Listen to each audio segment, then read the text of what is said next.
To this was an email that came in from Ben, who asked me to describe Mango Mathiang's career in one word. So what I'm going to do is describe each of the three in one word. That's Tony Hicks, Mango Mathiang, and David Levitch. And we'll start with Mango. And this is pretty self-explanatory. I would just say long. That would be the word that I would use because it seems like Mango played for Denny Crum initially when he got here. And he was a part of the championship team in 2013. He didn't play. He redshirted. But for a guy that's a fifth-year senior, it even seems like he's been here longer than 5 years. Now, I picked on Mango a time or two. I think, for me, he was always one of the most frustrating players to watch. Not because he wasn't good, but because it always just seemed like at big moments, Mango, other than the Virginia game where he hit a huge shot, it seemed like at big times he seemed to not bring it. But he did improve quite a bit from the time he got here to where he is right now. And somebody pointed this out earlier on Twitter. He's playing the best basketball of his career right now, which is good. You want to be playing your best basketball whenever you're coming out to the end of your career. So I would use the word long to describe Mango. Now, for David Levitch, I would say memorable because – and it's become the norm at Louisville. It's not the case at other programs, but Rick Pitino gets walk-ons who will eventually help his team. He's not – piling up the roster with walk-ons to help the team's GPA. He will take a walk-on who he sees eventually being able to earn some kind of playing time, and that's been David Levitch.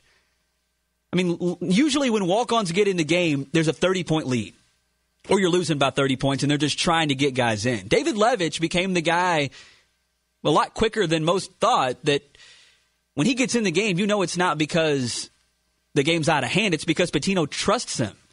And his minutes have decreased in the last couple of weeks, it seems like. But he's had a pretty special senior season, I think, considering what the expectations were. And he's not your typical walk-on. He can play. And he's one of those guys kind of like Tim Henderson, a little different because Henderson's three-pointers in the Final Four is something we'll never forget. But Levitch will always, I think, be a much better player than most realize, just like Tim Henderson was. Go ask the teammates who play against these guys in practice. They're not going to tell you that they're NBA players, but they're a lot better than you would think.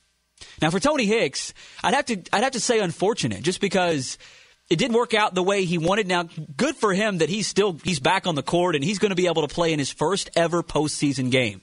So Tony Hicks transferred from Penn, who was in the Ivy League. They don't have postseason tournament.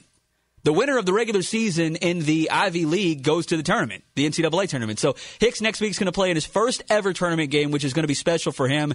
And who knows, maybe he turns it on and has a big role, but it really just didn't work out. He didn't fit right away. It seemed to take longer to figure out how he mixes in with this team.